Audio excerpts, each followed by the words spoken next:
예, 민족과 민족이 나라가 나라를 대적하여 일어나겠고 첫째의 기근과 지진이 있으리니 이렇게 말씀드렸는데 이 기근이라는 이 단어가 리모스라고 돼 있죠.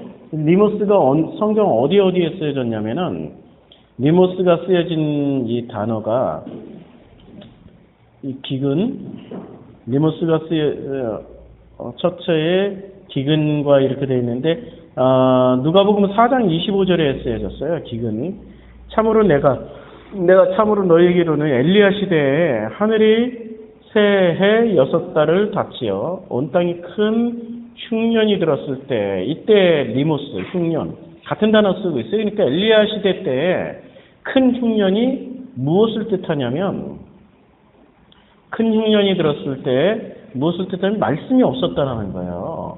그럼 말씀이 없으니까 어떤 결론이 빚어지냐면 이 복음으로 누가복음 4장 25절. 근데 이 복음이 없으면은 결혼을 해야 될 당신의 신부들이 결혼을 못 하는 거죠. 그래서 뭐가 생겼냐면 많은 과부가 있었도다. 왜 과부가 갑자기 이렇게 많아질까? 아니 기근하고 과부하고 무슨 상관이 있어요? 아니 뭐 양식이 없으면은 남자들을 다 잡아먹나? 그렇죠? 그러니까 무슨 얘기예요? 말씀 관련된 어떤 내용이라는 거예요. 말씀이 없으면 말씀이 없다는 것을 혼자 사는 여자들이 많아진다라고 해석을 하게 되는 거죠. 그 다음에 누가복음 15장의 탕자의 비유가 전부 다 리모스, 기근, 흉년 이렇게 번역하고 있습니다. 누가복음 15장 14절에 보면 리모스가 나오는데 흉년이라고 번역되어 있어요. 다 없이 한 후 그 나라에 크게 흉년이 들어 저가 비로소 궁핍해져요. 흉년은 뭘 하게 해줘요? 궁핍하게 해줘요. 흉년을. 근데 이 궁핍, 그야말로 굶주리게 해줘요. 그러니까 굶주림을 통해서 뭘 깨닫는 거죠? 말씀을 이제 배고프니까 진짜 양식이 뭐냐를 찾게 되는 거죠. 15장 17절에 이에 스스로 이제 탕자가 돌이켜서 가로되 내 아버지에게는 양식이 풍족한지라 양식이 풍족한 품꾼이 얼마나 많은고 나는 여기서 줄여 죽는구나. 이게 기근입니다. 리모스 줄여 죽는다라고 말을 하고 있죠. 그러니까 이 기근의 문제는 지금 전부 무엇의 문제예요? 기근의 문제는 말씀의 문제입니다. 자, 그 다음에 또 다시 첫처의 기근과 지진이 있겠다라고 그랬어요. 이 지진이라는 단어가 세이스모스입니다. 세이스모스. 이 세이스모스를 이제 이 지진이 언제 어디서 이렇게 일어났냐면은 마태복음 27장 54절에 보면 백부장과 및 함께 예수를 지키던 자들이 지진과 그 되는 일들을 보고 지금 예수님이 십자가에서 돌아가실 때 지진이 일어났어요. 그러니까 십자가의 죽음은 곧 우리들에게 지진이 일어나게 만드는 사건입니다. 그렇죠? 근데 지진이 한 번 더 일어나요. 언제 또 지진이 일어나냐면 마태복음 그러니까 십자가의 죽음도 십자가 사건이 우리들에게 반드시 지진을 일으킵니다. 지진이 일어나야 돼요, 지금. 지진이 안 일어나면 비정상이에요. 그렇죠? 그리고 28장 2절. 28장 2절에 큰 지진이 나며 주의 천사가 하늘로서 내려와 돌을 굴려내고 그 위에 앉았는데. 그러니까 지금 돌무덤에 막혀 있어요. 28장 1절에 보면 안식일이 다하여 가고 안식 후에 첫날이 되었는데 미명 마리아에 막달라 마리아와 다른 마리아가 무덤을 보려고 왔는데 그 무덤을 보려고 온 순간 큰 지진이 났어요.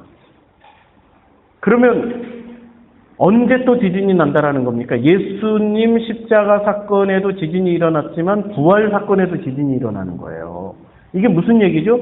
예수 그리스도 우리가 아까 설명했죠. 예수 그리스도. 예수로 말미암아 지진이 일어나고 그리스도로 말미암아 예수 그리스도로 말미암아 지진이 일어나야 돼요. 그럼 이 지진은 무엇과 관련된 지진입니까? 철저하게 예수 그리스도 십자가의 죽음과 부활에 관련된 게 지진이지 무슨 우리 자연 현상을 얘기하려고 그런 거 아닙니다. 그럼 첫처의 기근과 지진이 있으리니 이 말씀은 무슨 얘기입니까? 전부 다 말씀 관련 얘기예요. 우리는 이것을 진짜 문자 그대로 해석해가지고 와, 이거 진짜 무슨 난리와 난리 소문이 일어나고 얼마나 열심히 설명을 했습니까? 막 전도하려고 이거 하고 그 전쟁 일어난다고 정말 왔다고 그러니까 예수 믿어야 된다고. 아니 나도 그러니까 전부 다 이 세대주의자들 지금 지진과 기근은 전부 말씀에 관련된 거예요. 예수 그리스도 관련된 거지. 예수로 말미암아서 십자가 사건 때, 죽음 때 지진이 일어났고 부활 때 지진이 일어난 거예요. 그 지진 때문에 예수를 알게 되고 지진 때문에 부활을 우리가 알게 되는 거죠. 지진이 아니면은 우리는 예수도 모르고 부활도 안 믿는다니까. 지진이 일어나야 우리가 그걸 믿을 정도로 우리는 견고한 이 선악 구조 속에서 살고 있다는 얘기예요. 아주 견고한. 자, 24장 8절. 이 모든 것이 재난의 시작이니라 이렇게 얘기를 해요. 자, 이제 재난의 이렇게 파스데 후토스 알케 오딘 이렇게 되어 있는데 이게 재난이라고 번역을 한 헬라어 오딘을 한번 보세요. 오딘은 고통, 그 다음에 해산의 고통 이렇게 되어 있어요. 세상에 해산의 고통이 시작이 되는 겁니다. 그러면 나한테 지진이 일어났고 그 말씀 드디어 들어오기 시작하면 나는 그때부터 뭐가 되기 시작해요? 그때부터 하나님의 아들이 돼가지고 나는 그때 난 누구랑 결혼을 해요? 내 속에서 지진이 일어나고 지금 이게 세대적 종말이 일어나는 게 아니라 나라는 인간에게 종말이 일어나는 겁니다. 나라는 인간에게 이 기근과 지진으로 말미암아서 내가 복음을 알게 됐어요. 그러면 진짜 하나님 나라가 무엇인지 내가 어느 민족에 속해야 되는 건지를 알게 됐단 말이에요. 그러면 알게 된 나는 누구랑 결혼한 거예요? 예수 그리스도랑 결혼을 했어요. 결혼을 한 나는 여자야. 그분은 남자야. 창세기 1장, 2장, 3장을 통해서 끊임없이 우리가 원형을 지금 보여준단 말이에요. 그분은 남자, 나는 여자. 그러면 나는 그분과 결혼하는 순간부터 뭐가 시작돼야 돼요? 잉태가 시작돼야 되고 해산을 향해서 달려나가야 돼요. 그게 아들을 낳는 거예요. 그러면 그 아들을 낳는 순간 우리는 지금 성경이 이제 다 기록돼서 끝났지만 하나님은 계속해서 그 말씀을 기록하신다라고 가정할 때 우리가 그 족보에 들어가서 우리가 또 아들을 낳는 거예요, 지금. 그래서 다음번 십계명에는 족보 얘기할 겁니다. 왜냐하면 하나님의 이름을 망령되 일컫지 말라 그랬으니까 이름이 뭐냐야. 이름이 뭐냐 이거지. 그러면 이름을 망령되 일컫는 게 뭐냐. 그럼 이름을 얘기를 하려면 족보 공부를 해야 돼. 그래서 족보 얘기는 그때 더 자세히 나누기로 하고 오늘은 지금 이 재난의 시작이라고 그랬는데 해산의 시작입니다. 해산의 오딘. 우리는 왜 해산을 해야 되는지 이제 설명 들어서 아시겠죠? 그렇죠? 그러면 해산을 한번 찾아볼까? 이 오딘이 도대체 어디에 이 오딘이 쓰여졌냐면은 사도행전 2장 24절. 하나님께서 사망의 고통을 풀어 살리셨으니 이는 그가 사망에 매여 있을 수 없었습니다. 사도행전 2장 24절이 지금 뭘 설명하다 이렇게 나온 겁니까? 베드로가 성령 강림이 있었고 베드로가 갑자기 성령에 취해가지고 막 그냥 들으라 이스라엘이여 2장 24절 아니 2장 22절 사람들아 이스라엘 사람들아 들으라 하면서 갑자기 베드로가 외치기 시작하는 겁니다. 갑자기 베드로가 외치는데 베드로가 이전에 이런 말을 해본 적이 없는 사람이에요. 그런데 24절에 갑자기 이런 얘기를 해요. 하나님께서 사망의 고통이 뭐라고 그랬어요? 여기 오딘 찾아가는 거예요. 재난의 시작이라고 그랬는데 여기는 고통이라고 또 번역을 했어요. 그러니까 마태복음 24장에서는 재난이라고 번역했지만 여기서는 또 고통이라고 번역을 했습니다. 자, 24장에 이 고통은 무슨 고통이에요? 그러면 사망의 고통이 뭐예요? 사망을 낳는 거야. 낳아서 풀어 살리셨으니 이는 그가 사망에 매여 있을 수 없습니다. 그러니까 사망을 어떻게 해요? 나를 괴롭힌 거예요. 내 뱃속에 어떤 놈이 들어가 있어요. 그 놈을 해산해서 보내버리고 진짜를 임신하는 거죠. 복음을. 자, 데살로니가전서 5장 3절. 데살로니가전서 5장 3절은 제대로 번역했네.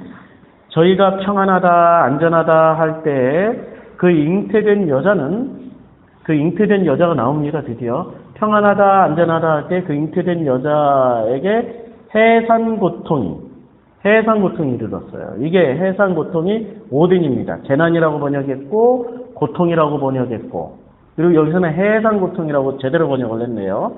해산 고통이 이름과 같이 멸망이 호련히 저에게 이르니니 결단코 피하지 못하리라. 그러면 해산이 고통입니까? 여기서 그러면? 아니, 이제 해산을 하는 게 좋은 거라니까? 해산을 하는 게. 내 속에 사망은 해산해서 없애버리고, 진짜 씨, 예수 그리스도, 내가 신랑이 예수 그리스도가 됐으니까, 예수 그리스도의 씨가 뭐죠? 성경에서 말하는 모든 씨는 말씀. 그 복음이 이제는 내게 잉태돼서 이제 드디어 아들 낳는 거죠. 그렇죠? 그러니까 마태복음 23장 8절로 다시 돌아와요. 이 모든 것이 재난의 시작이 아니라 이 모든 것이 드디어 해산의 시작이 되는 겁니다. 재난이 아닙니다. 스토리를 만들어 가려고 보다 보니까 그냥 정말 이 세대주의 종말로 만들어 가려고 하다 보니까 번역을 이렇게 한 거예요. 재난의 시작이라. 재난이라는 뜻은 있지도 않아요. 자, 24장 9절. 그때 사람들이 너희를 환난에 넘겨줘요. 그때 사람들이 우리를 어디에 넘겨줘? 환난에 완전히 넘겨줘요. 완전히 위임하고 완전히 이렇게 이런 그 파라디돔이라는 게 완벽하게 디돔이 넘겨주는 거예요. 근데 환난에 넘겨진다고 그랬어요. 들립시스. 이게 들립시스가 그 압박, 상처받은 고뇌, 환난 이런 뜻으로 쓰여졌어요.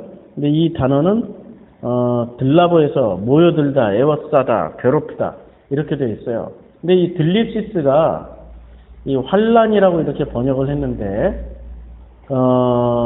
이 환난은 24장에서 마태복음에서는 24장에서만 나옵니다. 그리고 요한복음에서 이 환난이 이렇게 쓰여져요. 요한복음 16장 21절에 보면 여자가 해산하게 되면 지금 해산하고 연결되죠. 이 들립시스 이 환난이라는 단어가 여자가 해산하게 되면 그때가 이르렀으므로 근심하나 아이를 낳으면 세상에 사람 난 기쁨을 인하여 그 고통을 다시 기억지 아니하느니라. 그 고통이라고 말할 때 들립시스입니다. 그러면 마태복음에서 말하고 있는 마태복음 24장 9절에서 말하고 있는 환난이라는 것은 무엇하고 연결되어 있어요? 요한복음 16장 21절에 따르면 해산의 고통입니다. 그 환난은 해산의 고통이에요. 여기서 지금 우리가 21절에 애를 낳기 전까지는 진짜 죽도록 고통스러워요. 나는 여자라서 애를 안 낳아서 모르겠는데, 그런데 그 진짜 죽도록 고통스럽지만 애가 쑥 나오고 나면은 언제 아팠지? 이렇게 느낀다면서요. 쑥 나오고 나면 언제 아팠지? 이렇게 느낀다고들 경험담들을 말씀을 하세요. 그러니까 그 고통은 뭐죠? 이게 나올 때도 죽을 것 같은 고통이에요. 내 속에 있는 다른 복음이 이게 평생 이게 다른 복음이 들어있어가지고 맨날 배 아프고 이게 불량품 먹은 거거든. 잘못된 거. 암덩어리 같은 거거든. 나를 죽이는 존재니까. 근데 이건 나올 때도 진짜 고통스러워요. 쑥 나오고 나면 너무 좋아. 예. 예. 아, 바꾸는 것 같아요. 아. 그냥 혼자 받아들이는 게 아니고 예를 들어서 그 기쁨이 더 크니까. 예. 그것은 고통으로 남아요. 예. 아, 그래요? 기쁨하고 바꾸니까 고통은 없어지고. 예. 아주 설명 잘해 주셔서 고맙습니다. 이게 지금 환난이라는 단어, 재난이라는 단어가 전부 지금 뭐하고 연결돼 있어요? 해산하고 연결돼 있죠. 그러면 그 해산이라는 게 우린 둘을 해산하는 거예요. 하나는 해산하다가 하나는 보내야 될 것을 해산해버리고 내가 비워야 누가 들어오세요? 이제는 제대로 된 씨, 그 복음이 들어오죠. 그렇죠. 그 제대로 된 복음이 들어와요. 그럼 복음이 들어오면 또 우리는 또 아들을 한 번 더 해산해야 돼. 자, 이 24장 21절에 이는 그때에 큰 환란이 있겠습니다. 이 환란은 전부 뭐하고 연결되어 있다고 했어요? 해산, 큰 환란이 있겠으며 이런 그 환란은 이런 종류예요. 이런 종류의 해산은 이제 해산이라고 읽을게요. 이런 종류의 해산은 창세로부터 그러니까 아르케 코스모스 이 아르케 코스모스가 창세로 번역을 했어요.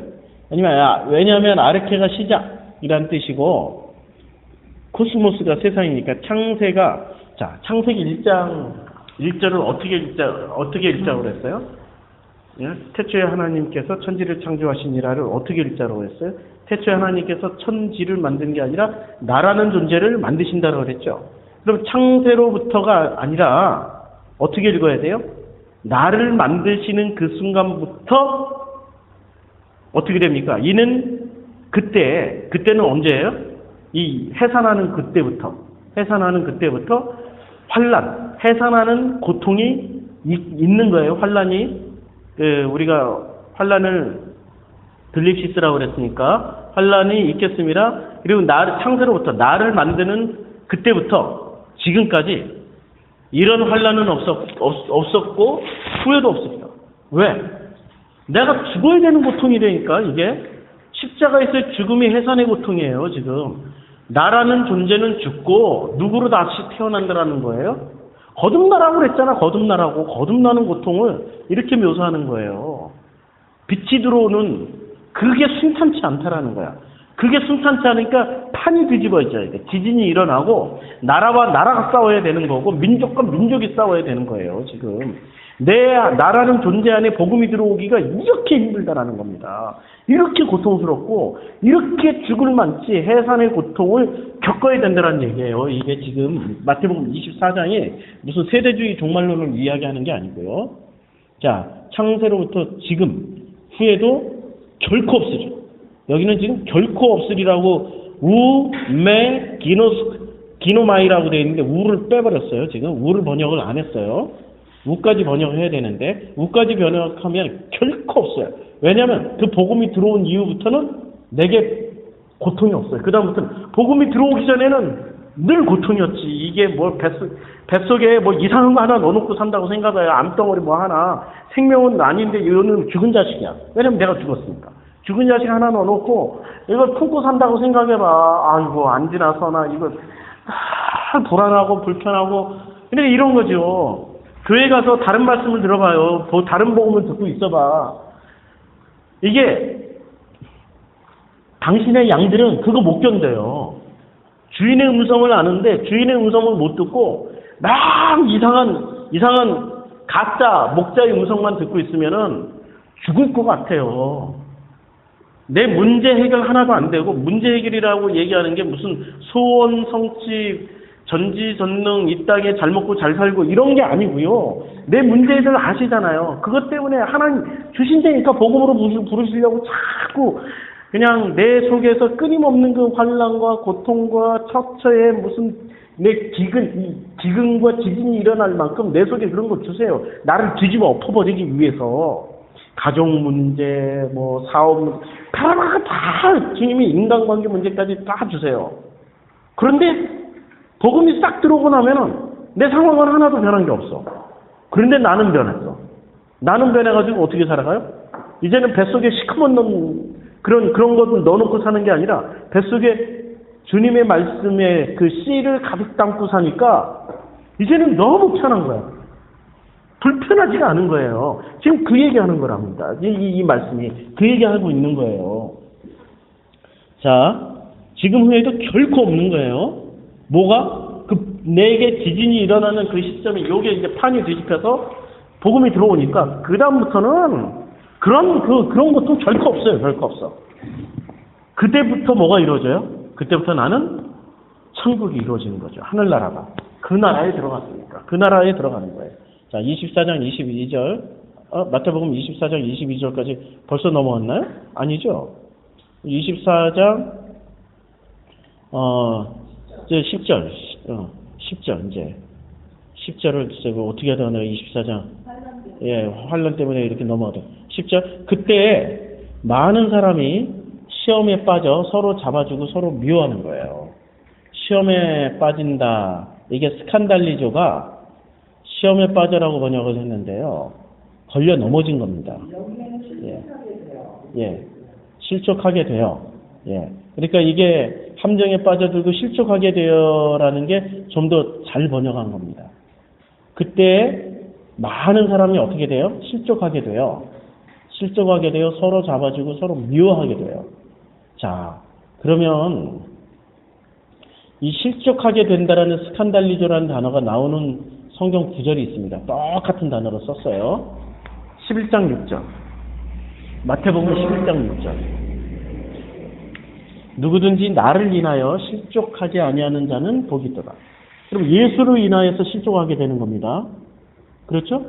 이 실족이라고도 한글로도 번역되어 있고 원어에도 스칸달리조예요. 그럼 마태복음 24장 10절로 다시 가서 그러면 그때 많은 사람이 시험에 빠져가 아니라 실족하게 돼요. 누구 때문에 실족하는 거예요? 예수 때문에. 그럼 예수 때문에 왜 실족해요? 예수를 선하게 말로 가지고 있는 사람들은 실족하게 돼요. 예수를 선악으로만 해석하는 사람들이 실족하게 돼요. 그런데 그 예수를 통하여서 복음으로 넘어오는 사람들은 해산의 고통을 일단 가져요.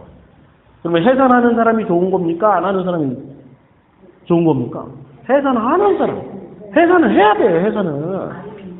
왜? 아이벤저는 해산을 해야 돼. 뒤에 이제 이게 나와. 그 이유가 나와. 아이벤저는 화 있어요. 해산을 못하고 아이만 배고 있으면 화가 있다니까. 해산을 해야 돼. 지금 마태복음 24장. 자, 해산을 하고, 그런 사람, 그럼 해산을 한 사람은 어떤 사람이에요? 이제는 예수를 누구로 봐요? 나의 신랑, 나의 남편, 나에게 씨를 주신 분, 둘이 연합해서 한 몸이 되신 그 하나님으로 봐요. 그런데 선하게 말씀으로만 가지고 있는 사람은 예수를 뭐로만 봐요? 나의 하나님으로만 봐. 나의 신랑으로 안 본다니까. 나의 하나님으로 보니까 어떻게 해요? 드리고 섬기고 바치고 열심히 봉사하고 그것만 해. 열심히 예수를 내 밖에 예수로도 알고 내 안에서 연합해서 한 몸이 되는 예수가 아니고 나하고 연합해서 한 몸이 됐어요. 그러면 나한테 문제가 없어 이제. 그 남편은 놀라운 남편이야. 모든 걸 다 해결을 해주신다니까. 근데 내 밖에 있는 남편은 나한테 해결을 안 해줘. 내가 열심히 드리고 바치고 섬겨야 내 말을 들어줄까 말까 하는 남편이야. 내 밖에 있는 남편은 그러니까 나하고 상관이 없어. 내 밖에 있으니까. 그런 남편은 어떻게 해요? 나를 실족시킨다니까. 오늘 그 10절에 그래서 시험에 빠지고가 아니라 그때 많은 사람이 실족하게 되어 서로 실족하게 되는 순간 뭐가 됩니까? 아니 실족하면 혼자 실망하고 말지. 내가 왜 이랬을까? 인생 왜 모양이었을까? 이렇게 하면 되는데 그렇게 안 살고 뭐를 해요? 잡아주고라고 그랬는데 파라디도미가 완벽하게 넘겨줘요. 완전히 넘겨줘요. 완전히 넘겨주고 그리고 또 미워하게 미세오가 몹시 싫어해요. 서로 지금 무슨 얘기죠? 우리 경험하고 있잖아요. 지금 이쪽의 사람들이 우리를 몹시 싫어하고 넘겨줘. 어디다? 종교 재판이에요. 계속 넘겨준다니까.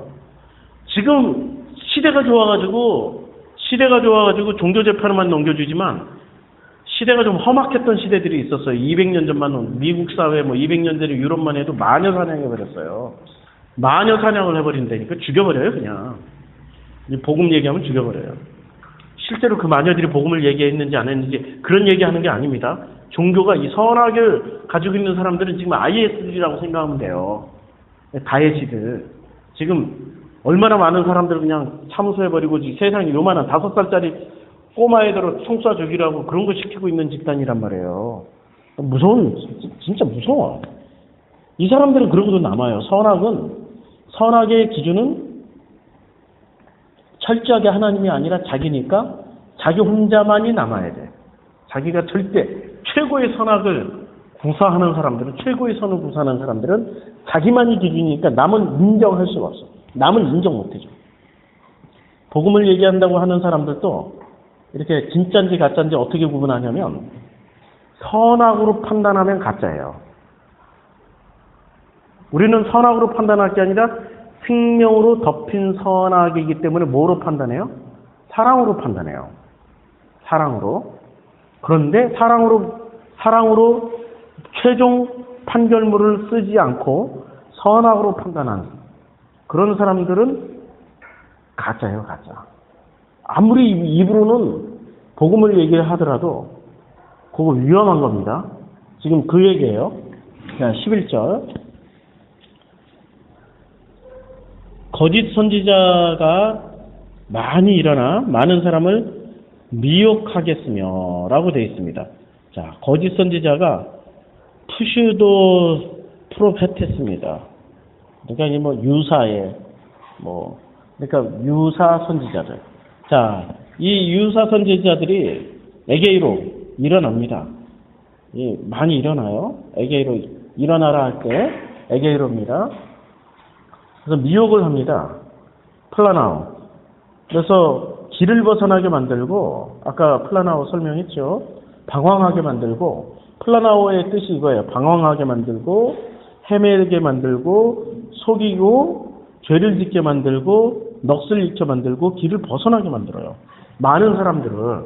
그러면 이 많은 사람들은 마태복음 7장이 나옵니다. 마태복음 7장 한번 보시겠어요? 이 많은 사람들이 누구냐면 이렇게 해서 속아 넘어간 사람들이 마태복음 7장 13절, 14절에 나옵니다. 똑같은 단어가 쓰여져 있어요. 많은 사람들. 좁은 문으로 들어가라. 멸망으로 인도하는 문은 크고 그 길이 넓어 그리로 들어가는 자가 많고. 그렇죠? 지금 거짓 선지자들이 일어나 많은 사람들을 미혹하게 한다고 했어요. 미혹한다라는 단어가 속이고 헤매게 만들고 방황하게 만들고 길을 잘못 들게 만들어요. 이게 넓은 길로 인도한다라는 거예요. 넓은 문으로, 좁은 문으로 들어가라. 멸망으로 인도하는 문은 크고 그 길이 넓어 그리로 들어가는 자가 많고. 14절 생명으로 인도하는 문은 좁고 길이 협착하여 찾는 자가 적음이라. 복음은 찾는 사람들이 그렇게 많지 않습니다. 그냥 솔직하게 말씀드리면 복음으로 들어오는 사람들은 그렇게 많지 않아요. 여기 앉아 계신 분들이 복되고 복되부신 분들입니다. 아르헨티나 2만 명 교포 사회 중에서, 그리고 아르헨티나 몇천 명 되는 그 기독교인들 중에서 지금 여기 와 앉아 계신 이분들은 그야말로 복되고 복되는 사람들입니다. 거짓 선지자가 많이 일어나서 많은 사람들을 무슨 길로 인도해요? 넓은 길로. 어떤 문으로 인도해요? 넓은 문으로 인도해요. 전부 다 그리로 가, 전부 다. 이게 옳다라고 생각하면서 다 그리로 간다니까. 아니, 내가 잘못된 길로 내가 왜 가? 이렇게 생각하면서 하는 사람은 없어요. 다 옳다라고 그냥 따라가. 왜? 나는 자신이 없고, 누가 이렇게 열심히 공부를 많이 했고 신학을 했다니까. 그리고 또 목회 경력이 몇십 년 되신 분이시니까 잘 알아서 인도하시겠지라고 인도를 해. 그들을, 그래서 24장, 마태복음 24장 3절에서 뭐라고 얘기합니까? 마태복음 24장 4절에서 예수께서 대답하여 이르시되 너희가 사람의 미혹을 받지 않도록 주의하라. 5절 많은 사람이 내 이름으로 와서 나는 그리스도라 하여 많은 사람을 미혹. 그리스도라고 말을 하는 게 아니라 예수는 그리스도를 이렇게 설명을 한다는 얘기죠. 어떻게? 넓은 문으로 지금 24장 11절 거짓 선지자가 일어나 많은 사람을 어디로 미혹을 해요? 넓은 문, 넓은 길로 인도해서 방황하게 만들고 헤매게 만들고 길을 잘못 들게 만들고 막 마음이 어렵게 만들어버려요. 계속 들으면 뭐가 이상해. 마음이 어려워져. 해결이 안 돼. 마음 편안함도 없어. 그렇죠? 자, 12절 불법이 성함으로 많은 사람이 사랑에 식어져요. 자, 불법이 성합니다. 불법이 증가합니다. 플레비노가 배가가 돼요. 그리고 불법이라는 게 아노미아입니다. 아노미아가 부정, 불법. 이거는 번역을 참 잘했어요. 근데 사랑이라고 호 아가페입니다. 그러면 많은 사람이 사랑이 식어져요. 자, 사랑은 사람들의 인간이 인간에게 할 수 있는 게 사랑입니까? 사람과 사람 사이에 사랑이 있던가요? 사람과 사람 사이에 사랑은 없어요. 계산만 있지. 솔직해지자고요. 사람과 사람 사이에는 계산만 있지 사랑은 없어요. 그러면 사랑은 오직 어디로부터 와요? 하나님만이 사랑이세요. 사람이 할 수 있는 건 사랑 없습니다. 그러면 인간이 사랑을 받는다고 그랬어요. 언제? 선악이 생명으로 덮였을 때 그때 사랑이 나와요. 그때 비로소 사랑이 나오지. 선악이 생명으로 덮이지 않으면 철저하게 뭐만 있어요? 계산만 있어요. 선악이라는 계산만 있습니다. 그거 다들 다 이해하시죠? 사업해 보신 분들은 더 잘 이해하실 거예요. 그래서 사람들 사이에 사랑이 식어진다는 얘기는 불법이 성함으로 많은 사람이 사랑이 식어진다는 얘기는 사람들 사이가 험악해진다는 얘기가 아니고요. 무슨 얘기냐면 이 복음이 들어오고 복음과 복음의 어떤 대화들이 있기 시작하면은 사람들의 속에 있는 그 불법이 뭡니까? 불법은 끝까지 선악만 붙잡고 가는 게 불법이야. 성경에서 말하는 불법은 하나야. 하나님을 대적하는 게 불법이고 하나님 대적하는 최고의 지름길은 선악만 붙잡고 하나님을 경배하고 숭배하고 예배드리고 하나님을 높이는 게 그게 불법입니다. 인간이 하나님을 숭배하는 게 불법이고요. 인간이 하나님께 영광 돌린다고 하는 그것만이 불법입니다. 하나님이 우리를 섬기시는 거죠. 주님이 나를 섬기시는 겁니다. 주님이 나의 모든 것을 다 섬기고 주님이 나를 위해서 십자가를 지신 거고 주님이 나를 위해서 부활하신 거. 그 은혜와 영광에 결합하는 그게 한 몸 되는 거고 그러면은 지진이 일어나고 그러다 보면은 내 속에 그동안 내가 먹었던 양식을 못 먹게 돼요. 기근이 일어나요. 무슨 양식을 먹게 돼요? 진짜 양식. 복음을 먹게 됩니다. 그 복음을 먹게 되는 순간부터 나는 해산의 고통이 시작됩니다. 해산을 해야 돼. 해산을 안 하면은 저주받아요. 이게 24장에 나옵니다. 해산을 해야 돼요. 그래서 그 해산하게 되는 그 사람은 어떻게 되냐? 그 해산하는 나를 뺀 나머지는 이쪽 세상은 불법이 성행함으로 사람과 사랑이 당연히 식어지죠. 여기서 사랑이라고 아가페가 붙었어요. 호가 붙었어요. 그러면 이 사랑은 인간들 사이의 사랑이 아니고 하나님의 사랑이다. 호가 붙어 있으니까 관사. 정말 호가 붙어버렸으니까 그 사랑은 하나님만이 하실 수 있는 사랑이에요. 그 사랑이 식어져요. 가짜 사랑들이 이제 다 들통난다는 얘기인 겁니다. 가짜 사랑은 다 들통나고 진짜 그 사랑이 오는 거죠. 24장 14절. 이 천국 복음이 모든 민족에게 증거되기 위하여 온 세상에 전파되리니 그때야 끝이 온다라고 그랬어요. 이제 여기까지가 이제 1단락이 마무리가 되는 거예요. 한 단락이. 그리고 그 헬라어 문장에도 원문에도 여기에 드디어 마침표가 딱 찍혀져요. 그럼 이 천국 복음이 뭡니까? 여기서 복음에는 호 유앙겔리온 호 바실레이아 이렇게 나오는데 호 유앙겔리온 호 바실레이아 이 천국은 어떤 천국입니까? 나라를 구분해야 합니다. 나라와 나라가 싸울 때는 호가 없었어요. 근데 드디어 나는 뭐가 됐어요? 호 나라가 됐어. 관사가 붙은 그 나라가 됐어요. 관사가 붙은 그 복음이 내 안에 들어왔어요. 관사가 붙은 그 복음이 이렇게 이 복음이 선악이 생명에 덮인 생명으로 선악을 덮은 그 복음이 내 안에 들어왔어요. 그러면 나는 그 천국이 이루어졌어요. 그 나라가 이루어졌어요. 그리고 나는 그 민족이 됐어요. 족보에 들어가는 그 민족이 된 나는 어떻게 됩니까? 모든 이 천국 복음이 모든 민족에게 증거되기 위하여 온 세상에 전파되리니 그제야 끝이 와요. 우리는 이것을 어떻게 했죠? 땅 끝까지 가서 복음을 전하면은 온다. 세상 종말이 온다. 그럼 지구촌 곳곳에 복음 예수 모르는 사람이 어디 있어요 지금은?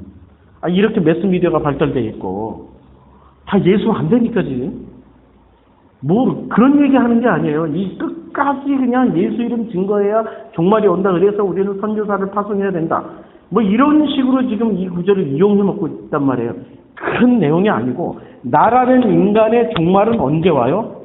나라는 인간의 종말은 복음이 들어올 때, 호 유앙겔리온 복음이 들어올 때 나는 호 바실레이아 그 나라가 되고, 그리고 그러면 나라는 인간의 종말은 끝난다라는 얘기예요. 지금 여기서 나를 얘기하는 거죠. 나라는 존재를. 무슨 세상 전체를 얘기하고 우리가 무슨 그 세상을 주님이 다스리는 거지 내가 다스려야 되나? 꼭 거기서 나는 왕이 되어야 되고 그래가지고 대통령이 되어야 되고 장관이 되어야 되고 그래가지고 거기에 대통령 장관이 돼서 이 세상 종말 전쟁이 일어날 때 우리 민족은 그렇게 원하진 않지만 기독교인 민족이 원하는 것을 위해서 우리나라에 있는 모든 국방력을 동원해가지고 야마게돈 가서 싸워야 되는 그런 얘기가 아니라는 말입니다.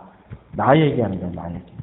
그래서 여기서는 24장 14절은 복음 앞에도 호가 붙어 있고 천국 앞에도 호 바실레이아 그 호가 붙어 있고 관사가 붙어 있어요. 그 다음에 세상이라고 번역은 오이쿠메네 앞에도 호가 붙어 있어요. 오이쿠메네가 붙어 있고 민족 앞에도 호가 붙어 있어요. 지금 그 앞에 호가 안 붙어 있어요. 근데 호가 다 붙었어요. 지금 그 끝에도 텔로스 그 끝에도 호가 붙어 있어요.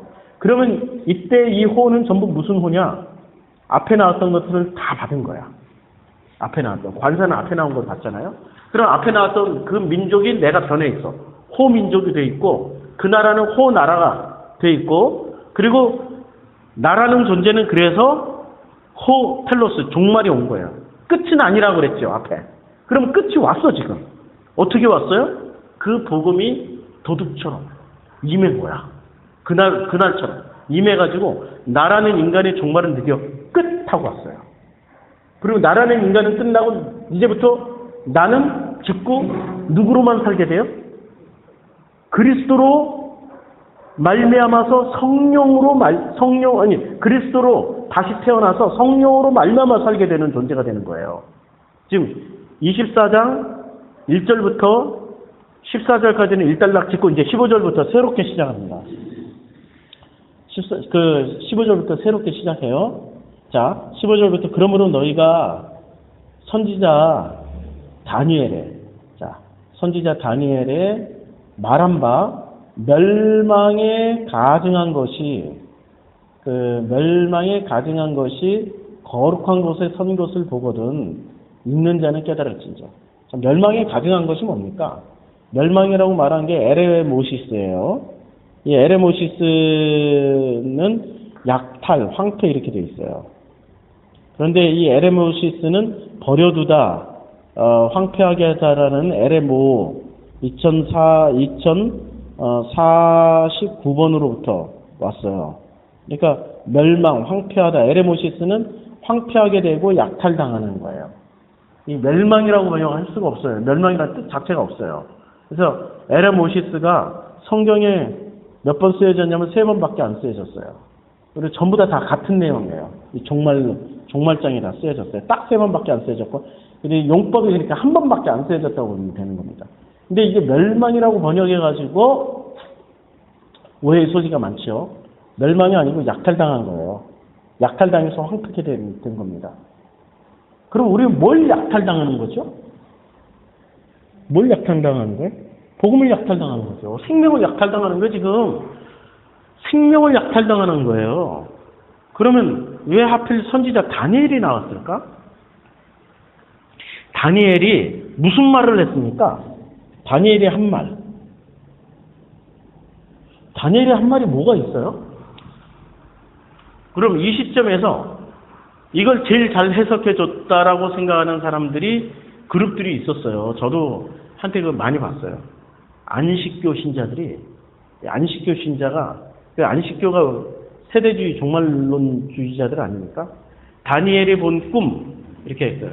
머리에는 금속이, 발은 무슨 흙으로 되고, 이걸 다 해가지고 세대별로 나눴어. 요거는 로마 시대, 여기는 청동기 시대, 요거는 무슨 시대. 아, 나도 그런 것에 감동을 받았어요. 그런 얘기 아니니까.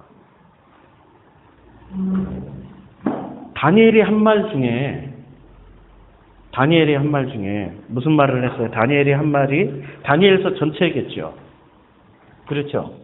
다니엘서 전체를 한마디로 압축을 하면은 뭐죠? 다니엘이 어디로 들어갔어요? 다니엘의 세 친구는 불 속에 들어갔고 다니엘은 사자굴 속에 들어갔죠. 그리고 다니엘이 뭐라고 했어요? 그리 아니하실지라도. 지금 다니엘이 한 말이란 말이에요. 그러면 다니엘이 환상을 본 건 다니엘이 한 말이야, 하나님이 한 말이야? 구분을 하시라니까? 다니엘이 환상을 본 거는 하나님이 하신 말씀이에요, 다니엘이 한 말이에요? 하나님이 하신 말씀을 다니엘이 옮긴 거지. 그쵸? 예. 그러니까 다니엘이 그렇죠. 아니 다니엘이 지금 환상을 보고 뭐 머리에 뭐 있고 무슨 뭐 갑옷이 있고 뭐 그걸 지금 세대주의 종말론은 그걸 다니엘이 한 말이라고 그걸 가지고 설명을 하고 있는데 그게 다니엘이 한 말은 아니고 그건 하나님 하신 말씀이고. 그렇죠? 그럼 다니엘이 한 말을 지금 여기서 다니엘이 한 말을 말한 바 멸망에 가증한 것이 멸망이 아닙니다. 멸망이 아니고 황폐케 만들고 약탈하게 된 거예요. 그럼 다니엘의 한 말은 뭐예요? 그리 아니하실지라도 이겁니다. 그리 아니하실지라도. 그러면 그리 아니하실지라는 말은 무슨 말이에요? 당신이 나를 사다굴에 넘겨서 나를 죽이실지라도 저는 주님께 오직 드릴 말씀은 주님이 하십니다. 주님께 감사드립니다라는 거죠. 복음은 그게 가능해요. 내 남편이 나를 그렇게 괴롭히실지라도 내 남편을 안 죽여주실지라도 그리 아니하실지 좀 죽여줬으면 좋겠어요. 저는 확 근데 그리 아니하실지라도 정말로 이 땅이 천국이고 복음입니다. 이제 이해가 되시죠? 그렇죠? 근데 우리는 이것을 전부 어떻게 오해를 했어요? 다니엘의 환상하고 다 연결시켜가지고 진짜 세대주의 종말론으로만 그냥 그건 다니엘이 한 말이 아니고 주님이 하신 말씀이고 주님이 한 말을 다니엘이 옮긴 것뿐이고 환상은 주님이 보여주신 거니까 진짜 다니엘이 한 말은 그리 아니하실지라도 그 말을 했다는 거죠. 그건 어디서만 가능해요? 아까 1절부터 14절까지 그 나라는 이런 여기에 속해 있는 이쪽 선악에 속해 있는 민족이었고 선악에 속해 있는 나라에서 선악에 속해 있어 기근에 그 말씀 기근에 살았던 내가 이제는 복음의 민족 그 예수 그리스도와 연합을 한 둘이 한 몸이 된 이 복음의 민족 복음의 말씀을 가진 그 민족으로 그리고 지금도 하나님 이제 그 복음의 민족이 되니까 하나님 나라가 된 나 그래서 어떻게 이게 됐어요? 지진이 뒤집어지는 판이 뒤틀리는 그런 그 거대한 지각 변화를 통해 가지고 예수 십자가의 사건과 예수 부활 사건을 통해서 변화가 된 나는 어떻게 됩니까? 그리 아니하실지라도 이런 고백이 나오는 겁니다. 이런 고백이 나오는 거예요. 여기서 멸망이라는 단어를 오해를 하면 안 됩니다. 그들이 나에게 뭐를 뺏어가요? 선악을 가진 자들은 권력이 있어요. 힘이 있어요.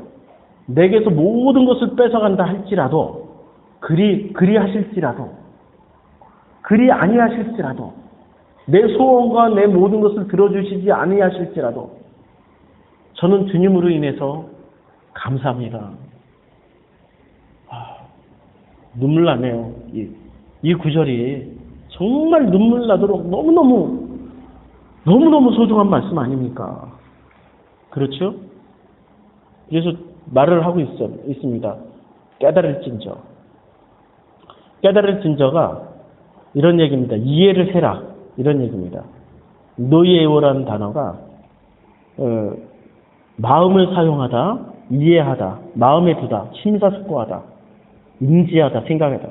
깨달을진저라고도 번역할 수 있지만 좀 더 깊은 원래의 뜻은 understand입니다. 영어에는 understand, 이해를 하라고. 그리 아니하실지라도 그 말씀으로 이해를 하라고. 그리 아니하실지라고. 그 말씀으로 계속 이해를 하라는 겁니다. 2장 16절. 그때 유대에 있는 자들은 산으로 도망할지어다. 그때 이제 드디어 그리 아니하실지로가 안 돼 있는 사람들은 안 돼 있는 사람들은 어디로 가요? 산으로. 산이 어디예요? 아니 성경에서 말하는 그 산은 성전입니다. 성전. 호호로스 여기 앞에 관사가 붙어 있으니 확실히 성전이에요. 그럼 그 성전은 우상의 전. 그 선악으로 가득 채운 우상의 신전으로 가라는 얘기예요. 복음의 생명으로 가득 차 있는 성전으로 가라는 얘기예요. 성전입니다. 신전으로 가면 안 돼요. 우리가 지금 십계명 공부할 때 공부했죠. 신전으로 가지 말고 성전으로 가라는 얘기예요. 그래서 호자를 붙였어요. 호호러스. 그 성전에 가야 뭐를 들을 수 있어요? 복음을 들을 수 있으니까. 그래서 성전으로, 산으로 가라는 얘기는 복음을 들을 수 있는 그 성전으로 가라는 얘기입니다. 신전으로 가면 안 돼요. 17절. 지붕 위에 있는 자는 집 안에 있는 물건을 가질러 내려가지 마라. 이제 이 얘기 나오면 또 어려워집니다. 지붕에 있는 사람은, 이게 지붕이라고 번역한 단어가 도마입니다. 도마. 이름이 똑같죠? 도마라고. 제자 도마하고 발음이 똑같아요. 도마. 자, 이 도마는 건물이란 뜻이고요. 특히 지붕 꼭대기에 라는 뜻입니다. 자, 그러면 이 도마의 용법이 어디에 쓰여졌냐면 도마가 마태복음 10장 27절에도 쓰여져 있어요. 10장 27절. 내가 너희에게 어두운 데서 이루는 것을 광명한 데서 말하며 너희가 귓속으로 듣는 것을 집 위에서 전파하리라. 어디서 전파해요? 이 지붕이라고 번역한 이 도마 위에서. 그러니까 집 위에서. 지금 어디서 전파한다라는 거예요? 지붕에서 뭐를 해요? 내가 너희에게 어두운 데서 이루는 것을 광명한 데서 말하며, 복음을 이제는 광명한 데서 말하며, 너희가 귓속으로 듣는다라는 것은 이렇게 서서서서 이렇게 하는 거죠. 그렇죠? 그것을 아예 그냥 지붕 위에서 선포한다라고 주님이 말씀하시는 겁니다. 이 도마가, 그래서 이 도마라는 단어가 쓰여져 있을 때가 또 용법이 이렇게 나옵니다. 사도행전 10장 9절. 이날 저희가 행하여 성에 가까이 갔을 때 그때 베드로가 기도하려고 지붕에 올라갔는데, 이게 도마입니다. 지붕에 올라가니 시간은 제6시더라. 거기서 뭐를 봅니까? 보자기 환상을 보죠. 그렇죠. 그 보자기 환상은 무엇을 뜻하는 겁니까? 넌 이걸 먹으라고 그랬더니 못 먹습니다. 왜? 너무 부정한 것들이라. 그래도 먹으라고 그런 말씀하시죠? 그러면 그 보자기의 환상에 담겨 있는 게 뭐죠? 보자기라고 나와 있습니까? 사각형이라고 나와 있습니까? 네 귀퉁이 사각형이라고 나와 있죠. 보자기라고 안 나왔어요. 근데 우리는 보자기라고 또 인식을 하고 있어요. 예? 10장 사도행전 10장 9절. 그러면 이제 한번 보죠. 이게 10장 9절에 여기서 보면 10장 11절에 하늘이 열리며 한 그릇이 내려오는 한 그릇이라고 그랬어요. 한 그릇이 내려오는 것을 보고, 그릇이라고 그랬는데 그릇이라고도 번역할 수 있고 도구라고도 번역할 수 있어요. 근데 한 그릇이 내려오는 것을 보니 큰 보자기 같다라고 그랬죠. 큰 보자기 같다라고 그런 거지, 이게 실체는 보자기가 아닙니다. 그릇 같은 거예요. 이거 뭔가 이렇게 움푹 패여 있는 거예요. 그리고 내 귀를 메어 땅에 들이웠다라. 내 귀를 지금 메웠어요. 테사레스 4개, 아르케 4개의 귀가 아니고 4개의 시작점들입니다. 4개의 시작점들을 지금 말하는 거예요. 그러니까 정확하게 그려낼 수가 없어요. 4개의 시작점들을. 그러면 모양은 움푹 패인 어떤 그릇 같고, 또 사각형 같다라고 얘기를 하는 거예요. 지금 보자기 같다라는 건. 이제 보자기는 평면이죠. 근데 여기는 그릇이라고 그랬죠. 그릇은 이렇게 입체잖아요. 쑥 들어간. 그러니까 이게 보자기는 아니에요. 근데 우리는 보자기로 인식을 하고 있어요. 이게 지금 무슨 얘기하는 거죠? 성전 얘기하는 거죠. 그 성전에 뭘 담았습니까? 부정한 것들을 담았어요. 그걸 먹으라고. 그럼 먹을 수 있어요? 자, 성전에 부정한 것을 담아서 먹으라고 얘기하는 것은 어떻게 해석을 해야 되죠? 이쪽을 보죠. 이걸 선하게 그 말씀들을 가지고 있는 거고, 여기는 선악을 생명으로 덮으신 겁니다. 생명으로 덮으신 말씀입니다. 덮으신 말씀. 이걸 뭐라고 그랬죠? 이걸 복음이라고 그랬고, 이 표현이 사랑입니다. 그러면 선악으로 선악의 말씀을 가득 잡고 있는 사람들이 이쪽 걸 볼 때는 정하다고 하겠어요? 부정하다고 하겠어요? 당연히 부정하죠. 그러면 이 그 선악을 생명으로 덮으신 분들이 이쪽 선악을 보면은 부정하다고 그러겠어요? 정하다고 그러겠어요? 생각 잘 하셔야 돼요. 부정하다고 하겠어요? 정하다고 하겠어요? 정하다고 하죠. 맞습니다. 사랑이 있으니까. 와, 정답. 정하다고 하죠. 그럼 부정하다고 말하는 사람들은 오직 누구만 부정하다고 얘기를 해요? 선악의 말로만 그 가득 채워진 그 그릇 같은 것, 그리고 내 시작점을 잡은 그 사각형 같은 것에 가득, 성전을 복음으로 가득 채운 사람들은 전부 다 정한 거야. 그런데 성전을 선악으로 가득 채운 사람들은 보는 것마다 전부 뭐라고 그래요? 부정하다고 그래요. 선악으로 판단하니까. 부정하다고 그래요. 근데 이건 좋고 요건 나쁘고, 요건 좋고 요건 나쁘다고 해요. 율법이 완성된 사람들이에요. 지금 선악을 생명으로 덮으신 분은 율법을 완성시킨 예수님을 통하여서 사랑이라는 그 본질을 알게 되는 거예요. 그렇죠? 이쪽 영역은. 그러니까 그 율법이 복음으로 완성된 그분들은 모든 율법을 뭐라고 생각해요? 참 아름답다, 정하다 이렇게 보지만 선악을 붙잡고 있는 사람들은 무엇을 보든지 간에 판단을 하게 됩니다. 반드시 판단하게 돼 있어요. 그렇죠? 자, 지금 우리가 뭐 공부하다 여기까지 왔죠? 마태복음. 마태복음. 이제 다시 24장 17절로 가보면은 이제 지붕을 공부하다 왔죠?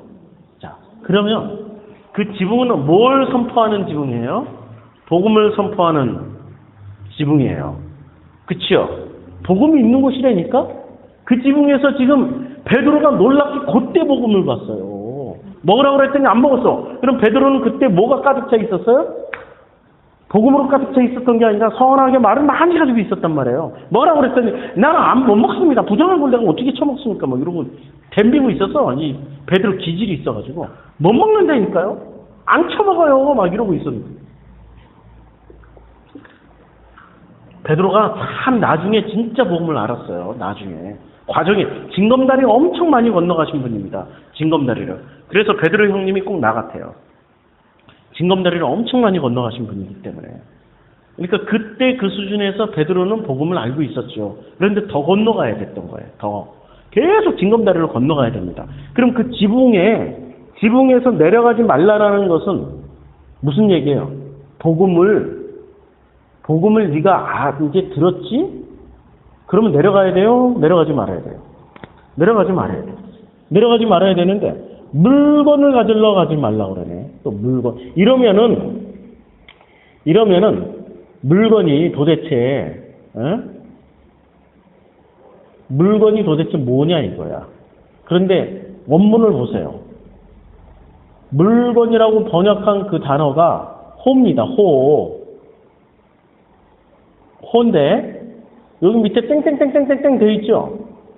그리고 영어 번역이 있어요, 없어요? 보세요. 영어 번역이 없어요. 집사님 보고 계시죠? 원래 원문에 없는 거라니까? 물건이란 단어가? 나는 이 신학 번역하신 이 분들 소름 끼치도록 무서워요. 없는 것을 쓱싹 끼워놓고 있는 건 아예 번역 안 해버리고 자기네들이 만든 그 스토리에 뭐가 안 맞으면 빼버려요. 영어 번역에 아예 없다니까 지금. 영어 성경이 아예 없어요. 물건이라고. 번역도 안 했어요. 그럼 한글 성경 번역이 잘못된 거예요? 그렇죠. 영어 번역은 그 앞에 있는 this를 anything 이렇게 어떤 것이라도 이렇게 번역을 해놨어요. anything이라고. 근데 호를 물건이라고 번역을 해놨어요 지금. 한글 번역은. 호가 없다니까요. 자, 그러면 집안에 있는, 이렇게 번역을 해야 되는 거죠. 지붕에 있는 사람들은 호예요. 이제 이 호라고 붙여놓은 거는 이제 구분하기 위해서 하는 겁니다. 선악의 말씀을 가지고 있는 사람들과 생명으로 선악을 덮은 사람들을 구분하기 위해서 생명으로 선악을 덮은 사람들을 호라고 붙였어요. 그 지붕 위에 있는 복음을 가진 사람들은 그 지붕에서 뭐가 선포돼요? 복음이 선포가 되죠. 복음을 선포하고 있는 그 지붕에서 물건이 아닙니다. 그 집안으로부터 에크라는 전치사를 썼는데 out of입니다. 무엇으로부터. 그러니까 에크는 from하고 좀 달라요. 에크는 from하고 다르고 어디로부터 from도 어디로부터인데 에크라는 거는 이렇게 추방할 때 쓰는 주로 단어예요. 귀신 추방할 때 에크라는. 그러니까 그 호오이키아 집안이라고 그랬어. 호오이키아가 뭐였죠? 그러니까 집이라는 거는 상징적으로 제가 읽어드릴게요. 이 오이키아는 거주지, 그 사전에 상식적으로 일가족, 집안, 집 식구들 이런 것을 뜻할 때 쓴다라고 그래요. 그럼 집안이라고 번역한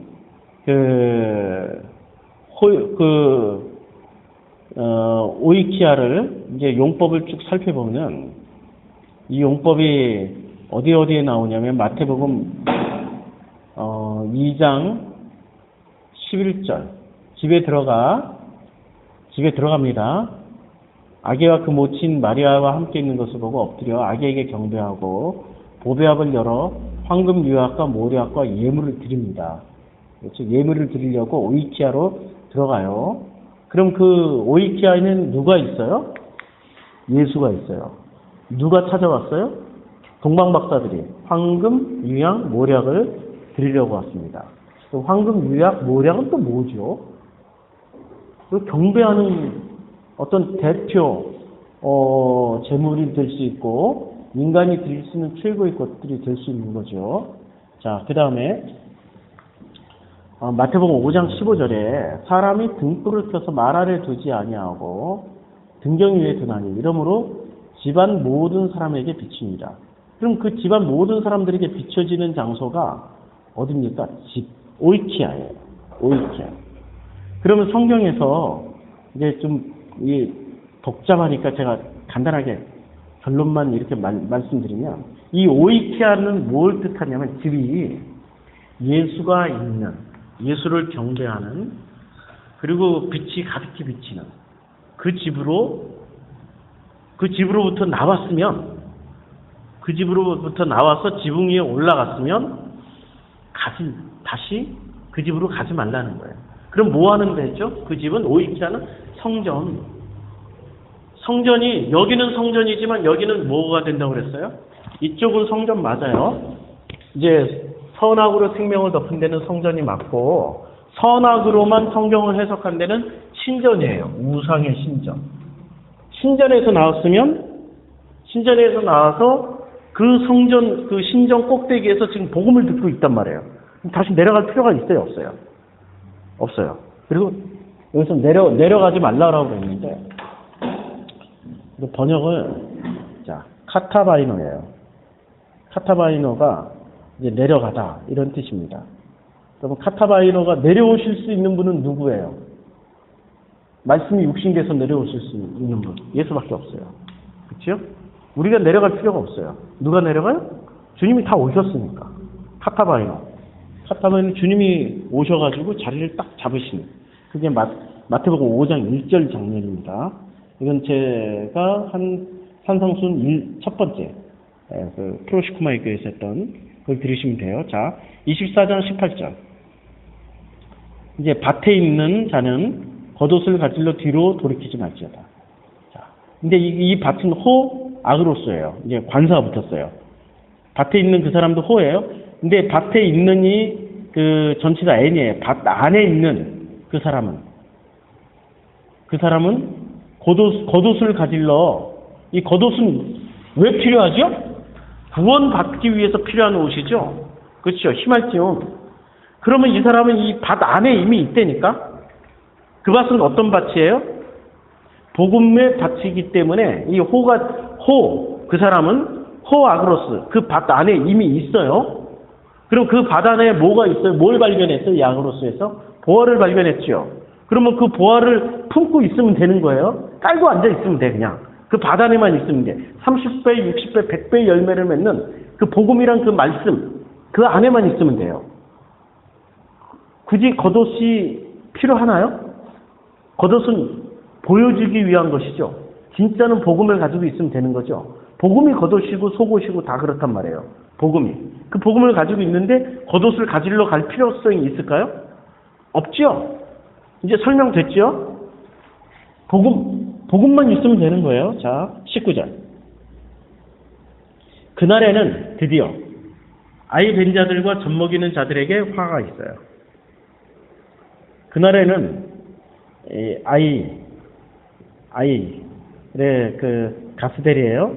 근데 아이라고 그랬는데 아이라고 번역한 이 가스텔이라는 이 단어는 직역을 하면 이런 뜻입니다. 배, 또 유치적으로 자궁, 복부, 대식각. 그러니까 이 영어로 말하면 스토막, 어떤 그 아이라고 번역할 수가 없어요. 이 배, 그 다음에 에코, 그 배 안에 에코, 배 안에 뭘 가지고 있다, 에코가 가지고 있다, 붙잡다, 이런 뜻입니다. 해부라고도 번역할 수 있어요. 그러니까 그 배 안에 뭘 이렇게 가지고 있어요. 뭘 가지고 있냐면은,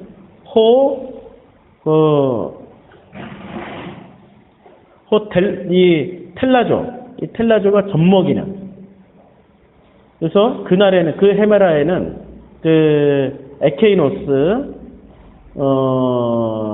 그러니까 그날에는 아이 된 자들과 젖먹이는 자들에게 화 있을지자. 아이 되어 있고, 그 다음에 젖먹이는 그 사람에게는 왜 화가 있을까요?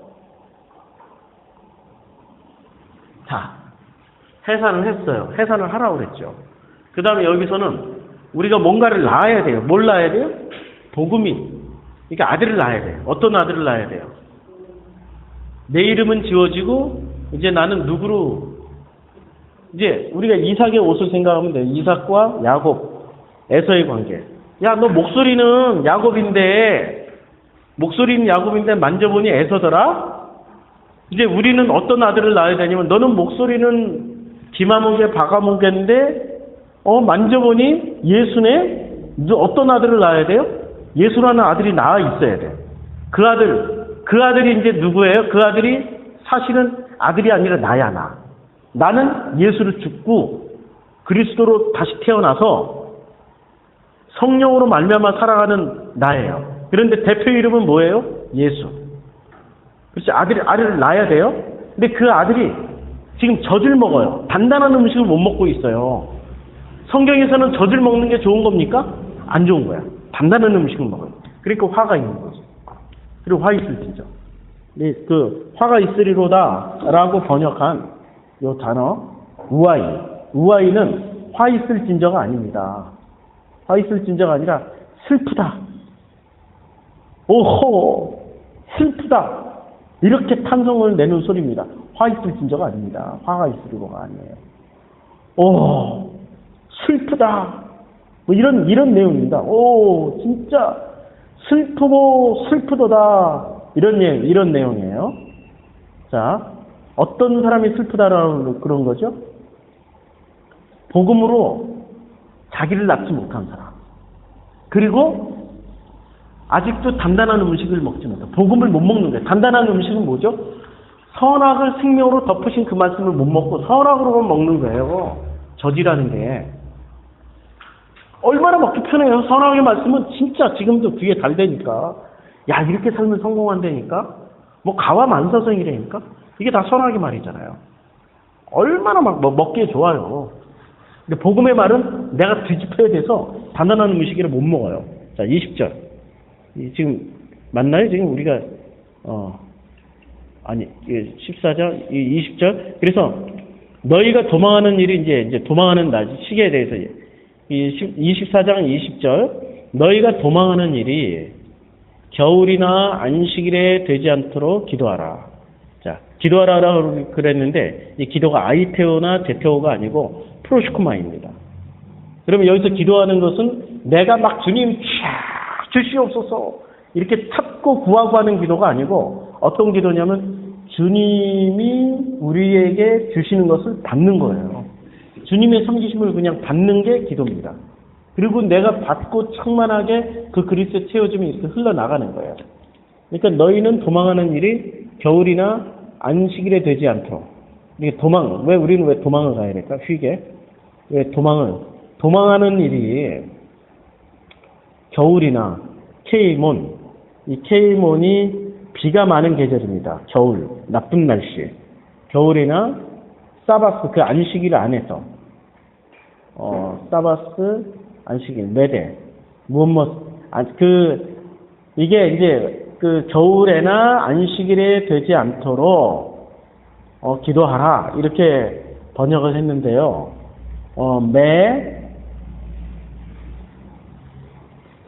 이제 앞에 부정어 매가 나옵니다. 그러니까 도망하게 되지 않도록 프로시코마이 하나님으로부터 받아라.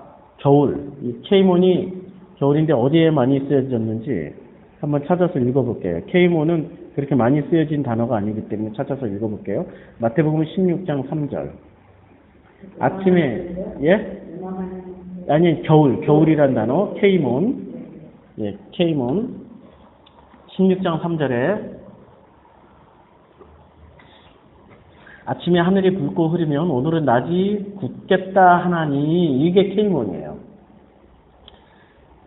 너희가 참기름 분별할 줄 알면서 시대의 표적은 분별할 수 없느냐. 그러니까 이 케이몬이 언제 쓰여졌냐면 시대를 분별하는 하나의 도구로 쓰여졌어요. 그리고 요한복음 10장 22절 예루살렘의 수전절이 이르니 때는 겨울이다. 그리고 10장 23절 요한복음입니다. 예수께서 성전한 솔로몬 행각에서 다니니. 그리고 24절 유대인들이 애워싸고 가로되 당신이 언제까지나 우리 마음을 의혹하게 하려니까 그리스도여거든 밝히 말하시오 라고 얘기할 때 예수께서 대답하시되 내가 너희에게 일렀을 때 내가 말하였을 때 믿지 아니하는도다. 내가 내 아버지 이름으로 행하는 일들이 나를 증거하는 것이거늘 너희가 내 양이 아니므로 믿지 아니하는도다. 그러니까 이 말이 나오는 요한복음 이 논쟁이 나오는 첫 번째가 언제입니까? 예루살렘의 수전절이 이르니 이는 때는 겨울입니다. 왜 겨울이라는 때를 여기서 말씀을 했을까요? 신기하게. 지금 주님이 말씀하실 때 봄, 여름, 가을, 겨울을 이렇게 계절을 얘기했다는 게 신기하지 않아요? 케이몬, 비가 많이 내리고 있을 때. 케이몬이라는 뜻이 비가 많이 내리고 있을 때라고 또 해석을 할 수 있어요. 자, 사도행전 27장 20절. 여러 날 동안 해와 별이 보이지 아니하고 큰 풍랑이라고 번역한 단어가 겨울이라고 번역한 케이몬입니다. 큰 풍랑이 그대로 있음에 구원의 여망이 다 없어졌더라. 사도행전 27장 20절이. 그래서 무슨 내용입니까? 이게 지금 바울이 뭐 하는 장면이에요? 풍랑 만나서 지금 이렇게 표류하고 있는 장면입니다. 그렇죠? 그 큰 풍랑이라고 번역한 게 케이몬이에요. 자, 디모데후서 그러니까 케이몬이라는 단어가 물하고도 관련돼 있고 겨울이라고도 번역이 가능합니다. 그리고 날이 흐리다라고 마태복음 16장 3절에 날이 흐리는 어떤 징조를 말할 때도 케이몬이 쓰여졌어요. 디모데후서 4장 21절에 보면 겨울 전에 너는 어서 오라. 우블로와 부데와 리노와 글라우디아 모든 형제가 다 내게 문안하노라. 겨울 전에 누구더러 얘기하는 겁니까? 지금 이 디모데후서에서 겨울 전에 나한테 좀 오라라고 말할 때는 지금 디모데에게 말씀하고 있는 거죠. 내가 춥다. 겨울 전에 오거라. 무슨 얘기입니까? 이 겨울이라는 게 두 가지 의미가 있어요. 큰 풍랑이 있는 그런 어떤 시대의 징조가 보이는 그러한 때에 케이몬이라는 단어를 썼습니다. 그럼 너희 도망하는 일이 겨울에는 가지 말라는 얘기는 무슨 얘기입니까? 그 양식이 없을 때, 그 복음이 없을 때는 도망하지 마라. 이렇게 돼 있어요. 그럼 이 도망하다라는 단어가 뭘까요? 도망, 휘게, 도피 이런 뜻입니다. 5343에서 유래했다고 그랬어요. 5343에서 한번 찾아볼게요. 5343. 그럼 이 휴고에서 유래했는데, 휴고, 피하다, 유치적으로 사라지다, 도망하다입니다. 휴고를 잘 써먹죠. 휴거라고. 그렇죠? 휴거라고 잘 써먹고 있죠. 도망하다라는 단어를 휴거했다라고 그러죠. 여기서는 원래 없어요. 이 도망하다라는 단어예요. 휴거라는 말은 없어요. 없어. 자, 그리고 겨울에는 왜 도망하지 말라고 그랬어요? 그렇죠. 말씀이 없으니까. 그래서 그리고 안식일 안에서 지금 안식일에 되지 않도록 이렇게 기도하라 이렇게 돼 있는데, 이 얘기는 안식일에가 아니라 안식일 안에서, 그 안식 안에서 그 말씀이 없을 때는 그 말씀으로 가득 차 있을 때는 지금 이런 내용입니다. 자, 다시 그 프로슈크마이라는 건 하나님으로부터 공급을 받는 거죠. 그러면 이렇게 번역을 하면 돼. 지금 이게 내용이 이런 내용인데, 너희 도망하는 일이 겨울이나 안식일에 되지 않도록 기도하라. 이런 내용이 라기보다는 그 안식 안에서 너희가 비록 겨울일지라도 하나님으로부터 프로슈크마이 섬기고 있는 그때에는 도망할 필요 없다. 그런 내용입니다. 도망할 필요 없다. 프로슈크마이를 하고 있으니까. 그런 내용입니다. 20절, 이제 21절. 이는 그때 큰 환란이 있겠습니다. 환란은 어떤 거예요? 들립시스, 고나 특함, 상처받은 큰 환란이 있겠고, 그리고 이런 환란은 창세로부터, 내가 만들어진 때부터 시작해서 지금 후에도 결코 없으리라. 그럼 그 환란은 나에게 좋은 겁니까? 나쁜 겁니까? 좋은 거죠. 아니, 내가 뒤집어지는 날이 되니까. 그럼 프로슈크마이를 받다 보니까 어떻게 돼 있어요? 그 말씀이 나를 섬겨서 나를 뒤집어 버리는 거예요. 환란. 그 환란 뒤집어 버리는 것입니다. 좋은 거죠. 나쁜 거 아닙니다. 지금 이게 스토리가 세대주의의 스토리로 맞춰져 가지고 차체의 기근과 전쟁의 포커스가 맞춰지다 보니까 이런 환란이 있어서는 안 돼. 그래서 어떻게 해서든 이런 환란을 피하려고 악을 쓰고 도망가려고 그래. 근데 도망가지 말라고 그랬다니까. 지붕 위에 있으면 내려가지도 마. 왜냐하면 어떤 사람들이나 저주받냐면은 아이 베고 해산을 하지 못한 사람들, 복음은 듣긴 들었는데 복음 안에서 다시 거듭나지 못한 사람, 예수 십자가 안에서 죽지 못하고 그리스도로 부활하지도 못하고 성령으로 살지 못하는 그런 사람들은 화 있는 거야. 그런데 너희는 프로슈크마이 받고 있지? 그러면은 비록 너희가 겨울이라 할지라도, 그때가 징조가 별로 좋아 보이지 않는다 할지라도, 너희가 사바스, 그 안식안에 있게 되면 그게 바로 주님의 섬김을 받고 있는 거야. 그런 사람들은 그런 환란은 여기 한 번으로 끝나. 여기서 거듭나는 것 이렇게 넘어가는 그 환란 한 번으로 끝나. 그래서 도망가지 마. 그런 얘기예요. 우리는 이제까지 성경을 거꾸로 알고 있었죠. 그렇죠? 그래서 24장 22절. 그 날들을 감하지 아니할 것이면, 감하다라는 게 무슨 단어냐면 홀로보입니다. 삭감하지 않으면 모든 육체가 구원을 얻지 못할 것입니다. 그날들을 감안하지 않으면 모든 육체라고 되어 있어요. 사르크스. 사르크스가 플래시라고 번역되어 있어요. 고기 덩어리죠. 우리 몸뚱이 맞습니다. 모든 육체가 구원, 소조, 구조를 받지 못해요. 구원을 받지 못합니다. 그러나 택하신 자들, 에클렉토스, 택하신 사람들은 콜로보, 삭감해 줍니다. 뭐를?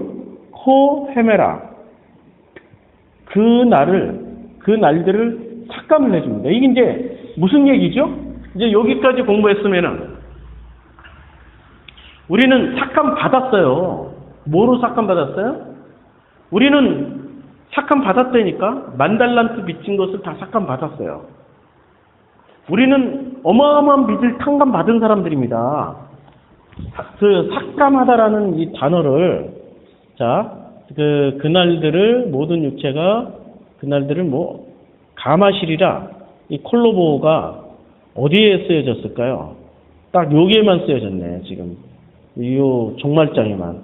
그러면은 그 감하시리라 삭감을 하는데 우리는 삭감을 지금 받고 있어요. 받았어요.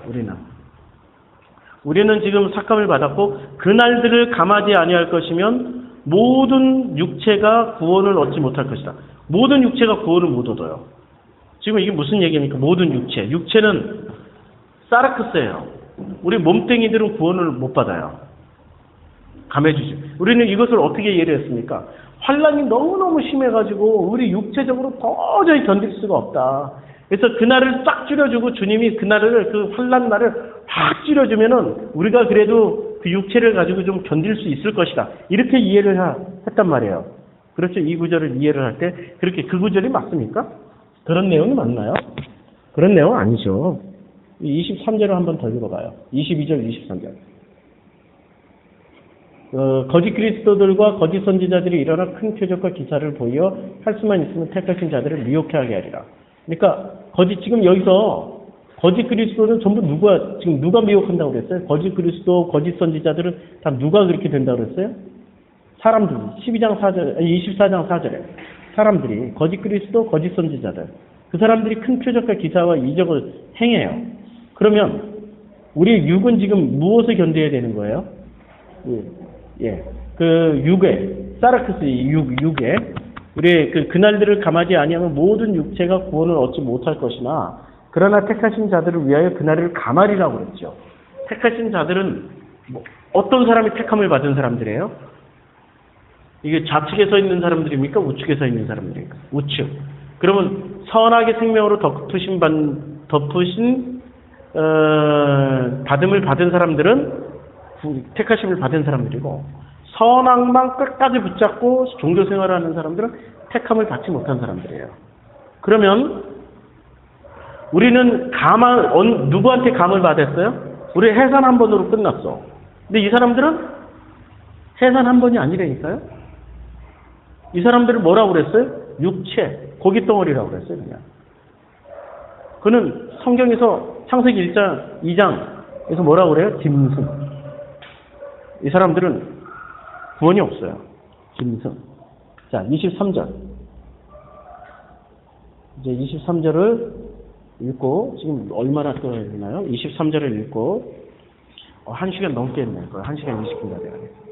그때 사람들이 너희들에게 말하되, 보라, 그리스도가 여기 있다, 저기 있다 해도 믿지 말라. 근데 누구는 믿어요? 이제부터 여기서.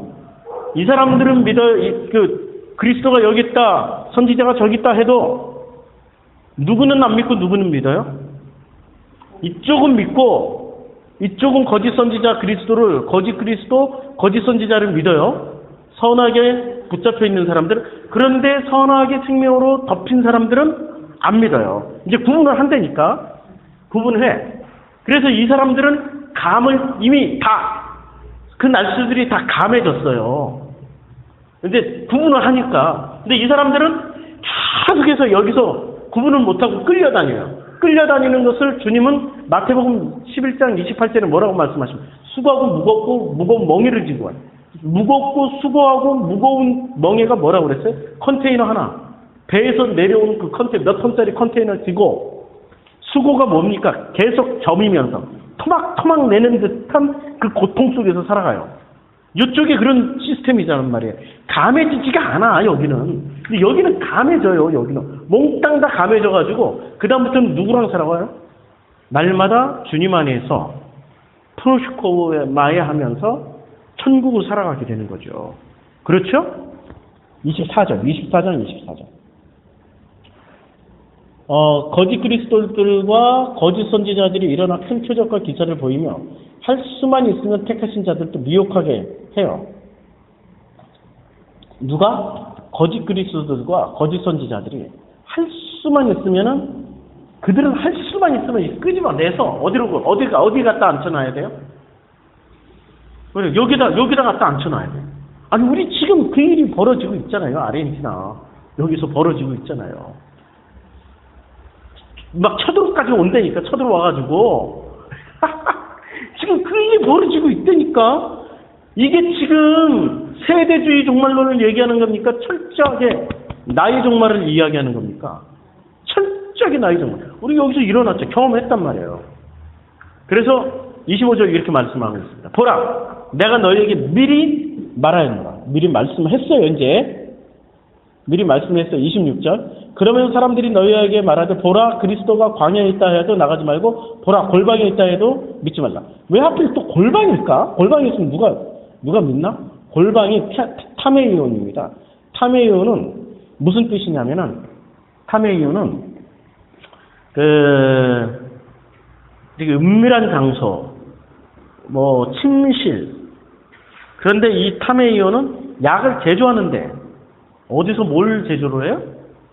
이 골방은 한마디로 말하면 이렇게 쭉 추적해 들어가다 보면 성전에 보이지 않는 여러 개의 골방들이 있습니다. 그럼 성전에서 왜 약 제조를 했을까? 아니, 구약 성경의 성전에서 왜 약 제조를 했을까? 아프고 힘든 사람들에게 약을 주려고.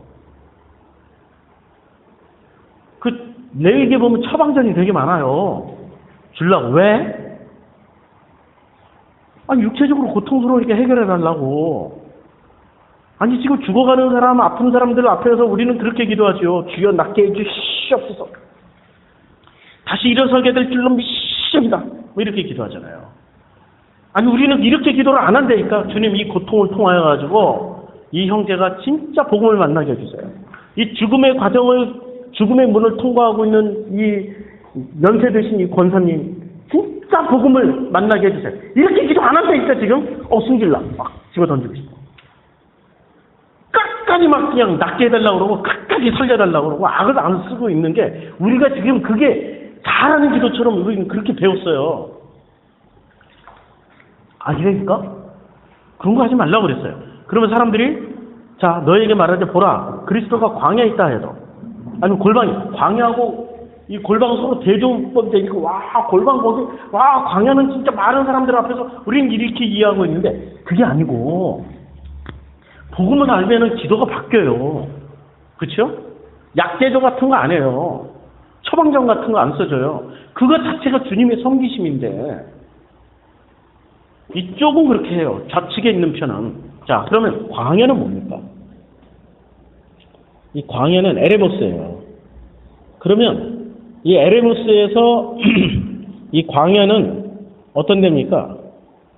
광야는 주님이 시험 받았던 데예요. 마태복음 4장 1절에 시험 받았던 데고, 그리고 그 광야에서 주님은 1장 35절에 보면 그 새벽 오일의 미명에 예수께서 일어나 한적한 곳, 여기가 광야입니다. 주님이 기도하셨던 데가 또 광야예요. 그럼 광야는 어떤 내용입니까? 주님, 그 온갖 영적 전투가 일어나는, 영적 시험이 있었던 곳이고, 그곳에서 주님이 한적한 곳, 거기서 프로시쿠마에 있던 곳입니다. 어디죠, 이 광야? 광야는 한마디로 말하면 가나안입니다. 우리가 살아가고 있는 이 땅, 가나안. 이 땅 가나안에서 무엇을 하라고 그랬어요? 약을 제조해줘도 믿지 말라고, 골방. 그 처방전 믿지 말라고. 믿지 말라고. 근데 우린 처방전 따라간단 말이에요. 진짜 내 문제가 막 코가 석자고, 내 아내가 정말 나와서 나랑 항상 평생 같이 살아가길 원해. 응? 암이 막 3기, 4기 이렇게 돼가지고 곧 죽을. 그러면 그냥 누군가가 낫게 해준다면 어떻게 돼요? 홀라당 해가지고 제발 좀 낫게 해주세요. 내 아내 죽으면 안 돼요. 진짜 나도 그럴지도 몰라. 응? 제발 좀 낫게 해주세요. 이러고 쫓아갈 수도 있어. 그런 짓 하지 말라고. 모든 것을 섬기는 그 하나님의 뜻을 먼저 구분하라고. 그쵸? 그것만 해결되면, 그 뜻을 알게 되면, 이해하게 되고 알게 되면 그냥 모든 게 감사 아니에요? 그래서 내 뜻대로 이루어지지 마시고 아버지의 뜻대로 하시옵소서. 주님의 마지막 기도도 그거였어요. 그 광야에서 겟세마네 동산 그 마지막 기도도 내 뜻대로 마시고 아버지의 뜻대로 하시옵소서. 이게 주님의 기도였단 말입니다. 그러면 사람들이 너희에게 말할 때 보라! 그리스도가 여기 있어! 처방전 틀어주는 사람이 여기 있어! 해도 가지 말고 주님처럼 마지막 그 기도처럼 내 뜻대로 마시고 아버지의 뜻대로 하시옵소서라는 그 뜻으로 가는 거죠. 오늘은 여기까지 하죠. 마태복음 24장 27절부터는 또 다음에 시간이 있으면 그때 하기로 하겠습니다.